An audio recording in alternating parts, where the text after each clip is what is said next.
Vous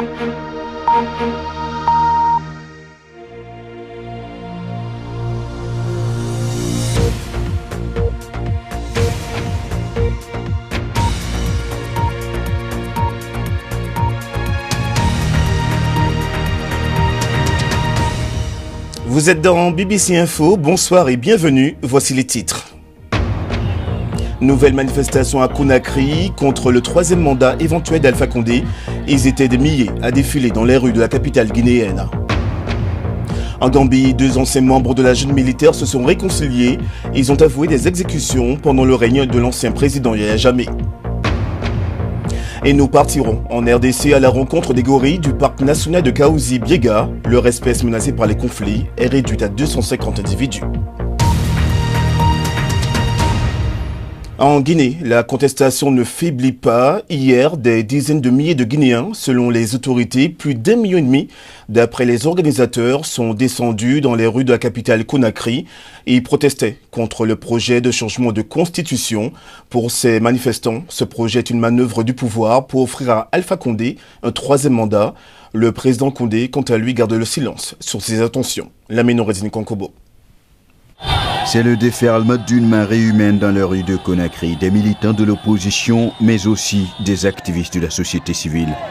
C'était le dernier avatar de la fronde contre le troisième mandat éventuel du président Alpha Condé. C'était aussi la première grande mobilisation après les manifestations de la semaine dernière qui s'étaient soldées par la mort d'au moins 9 personnes.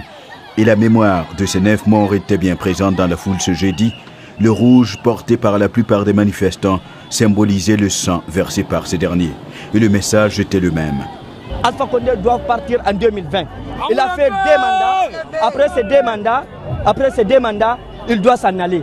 Le peuple de Guinée a besoin de quelqu'un d'autre. Nous sommes contre la modification de la Constitution. Nous sommes contre le pouvoir à vie.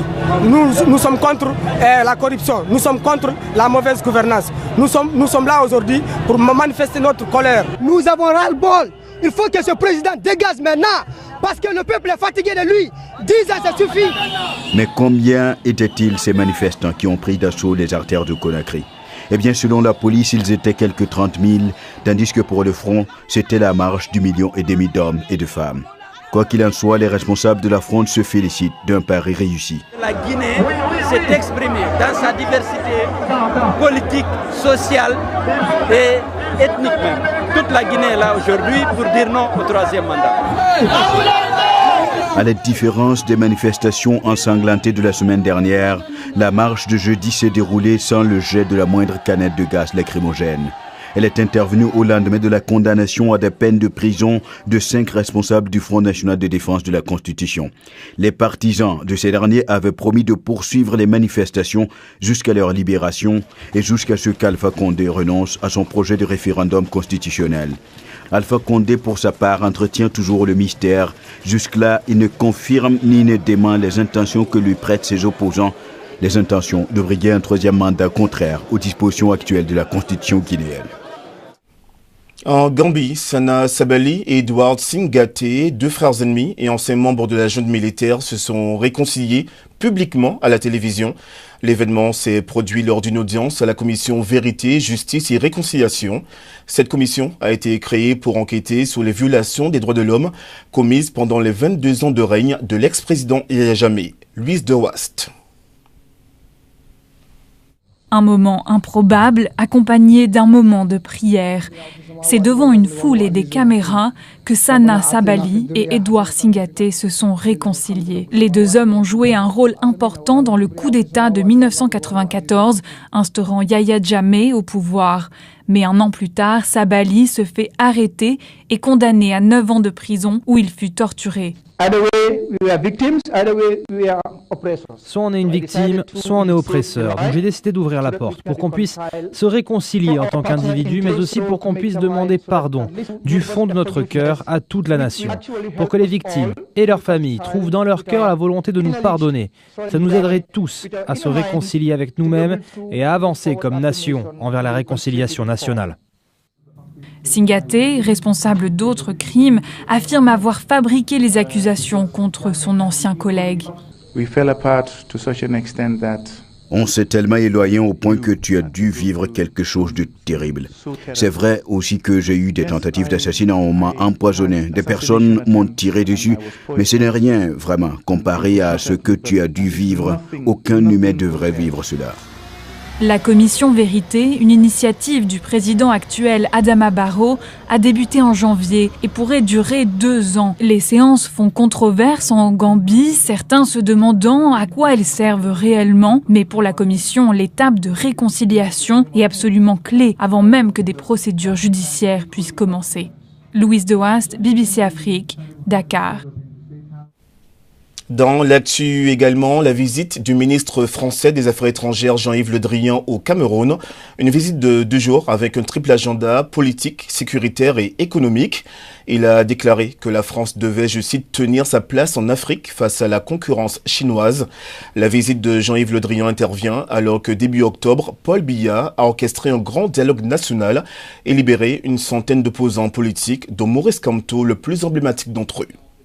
Je suis venu pour dire combien la France voulait, avec le Cameroun, être dans une phase de relance d'une relation historique très forte, mais qui va trouver maintenant une nouvelle dynamique. Et nous souhaitons accompagner les efforts de paix, d'apaisement qui ont été développés depuis quelques jours, depuis quelques semaines, en particulier à la suite du grand dialogue national, pour que le Cameroun retrouve sa sérénité. Passons maintenant au reste de l'actu, en bref et en images. Selon des ONG, 27 personnes au moins ont été tuées cette semaine lors des manifestations en Éthiopie visant le Premier ministre et prix Nobel de la paix Abiy Ahmed. Les violences ont éclaté mercredi dans la capitale Addis Abeba avant de se répandre dans la région d'Oromia lorsque sont descendus dans les rues les partisans de l'opposition. L'Union européenne se laisse jusqu'à la semaine prochaine pour décider si oui ou non une nouvelle extension sera accordée au Royaume-Uni pour la sortie de l'UE. Pour l'instant, il n'y a aucun accord sur la date exacte de ce délai entre les membres de l'UE. La France, par exemple, veut que tout soit réglé avant 2020. Les enquêteurs indonésiens affirment que Boeing, Lion Air et les pilotes sont responsables de l'accident qui a tué 189 personnes. C'était il y a tout juste 1 an. Pour rappel, 5 mois plus tard, un deuxième avion appartenant cette fois-ci à la compagnie Ethiopian Airlines s'est également écrasé, tuant les 157 personnes à bord. Et près de 2000 personnes dans le nord de la Californie ont reçu l'ordre de quitter sur le champ leur maison afin d'échapper à un incendie de forêt qui se propage à grande vitesse dans cette région viticole. L'incendie, au départ faible, qui a débuté mercredi, s'est rapidement accéléré sous l'effet de rafales de plus d'une centaine de kilomètres à l'heure. Pour le grand angle de ce BBC Info, partons en RDC. Depuis 1 an, les gardes forestiers du parc national de Kahuzi-Biega, dans l'est du pays, sont en guerre avec les chefs pygmées. Ces derniers affirment avoir été dépossédés de leurs terres ancestrales dans les années 70, lorsque le parc a été agrandi. Victimes collatérales de ce conflit, de nombreux gorilles, désormais en danger, qui voient leur habitat partir en fumée. Marina Darras. Voici le parc national de Kahuzi-Biega, à l'est de la République démocratique du Congo. Depuis 1 an, la forêt est le théâtre de conflits entre les gardes forestiers et les membres de l'ethnie pygmée qui revendiquent le territoire comme leur maison ancestrale. Mais les plus grandes victimes de ce conflit pourraient être les gorilles de plaine de l'Est, en voie de disparition et qui habitent également ce parc.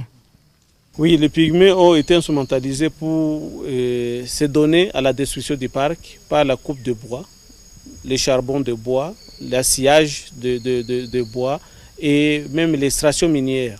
Et toutes ces activités sont incompatibles avec la conservation et ce sont des activités qui détruisent même l'habitat des gorilles.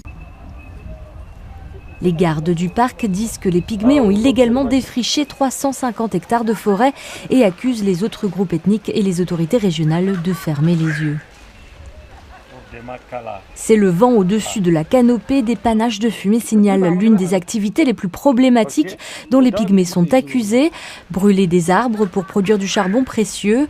Au-delà des problèmes de pollution de l'air, ces feux détruisent l'habitat naturel du gorille, menaçant ainsi la survie des animaux. Dans un conflit qui a fait 3 morts depuis le début de 2019, les gardes forestiers ont à cœur de faire passer leur message. Je leur disais que fini avec les activités illégales dans le parc. Donc, ils sont censés de passer le message à tous les autres éléments qui peuvent se retrouver dans le parc. Les pygmées sont revenus dans la région en 2018 après avoir été chassés dans les années 1970 lorsque le parc était en expansion. Mais le parc figure sur la liste des sites en péril du patrimoine mondial de l'UNESCO. Ils disent qu'ils ont été expulsés du parc national de Kaouzi-Biega que nous voyons il y a maintenant 48 ans. Et ils disent si une fois l'État congolais ne leur donne pas de la terre, ils ne vont pas quitter cette forêt qu'ils ont déjà occupée. Des pourparlers de paix sont en cours pour mettre fin au conflit et les participants se livrent à un exercice d'équilibre délicat qui consiste à veiller à ce que les droits des pygmées soient respectés tout en laissant intact l'habitat naturel de la précieuse faune locale.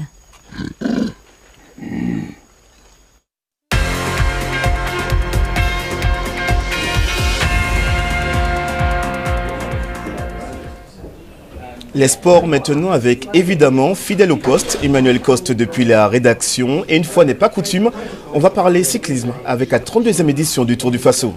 Oui, vous savez Nicolas, le Tour du Faso, c'est le tour incontournable pour les coureurs africains et pour aussi certains des cyclistes européens. Alors c'est parti aujourd'hui dans les rues de la ville de Ouagadougou, une première étape prologue, un contre-la-montre par équipe de 7 km. Il y aura 1212 km au total à parcourir pour 90 coureurs qui représentent 15 équipes et 13 pays d'Afrique, comme l'Algérie qui est bien représentée, une forte équipe de Rwanda aussi, d'Angola, de Côte d'Ivoire, et puis certains pays européens ont envoyé également des coureurs. Et les Burkinabés, bien sûr, vous me direz, sont en force, car l'un d'entre eux d'ailleurs a gagné l'édition précédente l'an passé. Mathias Sorgo.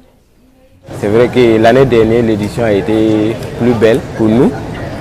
Nous avons gagné le maillot jaune. Donc cette année encore, l'objectif reste la même, c'est garder le maillot jaune. Donc c'est vrai que tout dernièrement, les questions sécuritaires ont fait que le pays a donné une autre image. Mais en tout cas, le Tour du Faso permettra encore de montrer au monde entier que le Burkina Faso est un pays de paix, est un pays dont la population se bat pour aller de l'avant.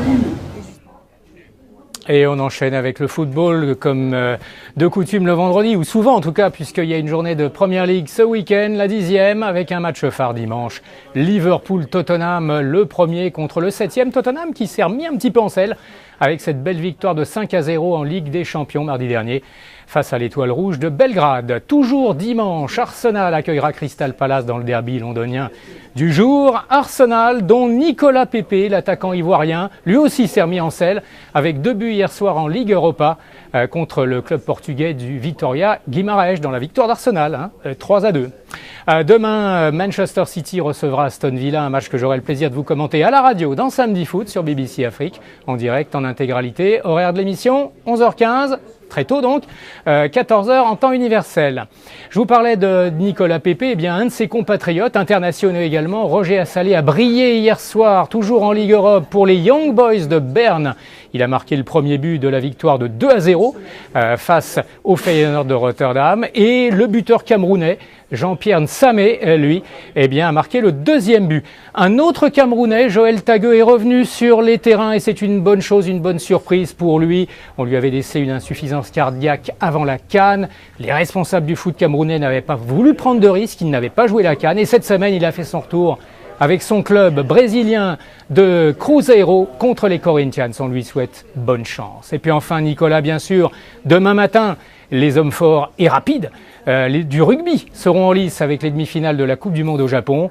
La première demi-finale, Angleterre-Nouvelle-Zélande, ou la revanche d'une certaine demi-finale de 1995, lorsqu'un certain John Alomou avait tout balayé sur son passage, y compris d'ailleurs au passage quelques joueurs anglais. Dimanche, ce sera la deuxième demi-finale avec les Springboks sud-africains qui sont légèrement favoris face au Pays de Galles. Emmanuel Coste, merci beaucoup et c'est la fin de ce journal. Merci d'avoir suivi, notamment depuis la RDC, grâce à notre partenaire Aga TV. Demain, vous retrouverez Pierre-Antoine Denis pour BBC Echo et dimanche, la ravissante Myriam Lawari dans BBC Hebdo. Bonne soirée à tous, au revoir.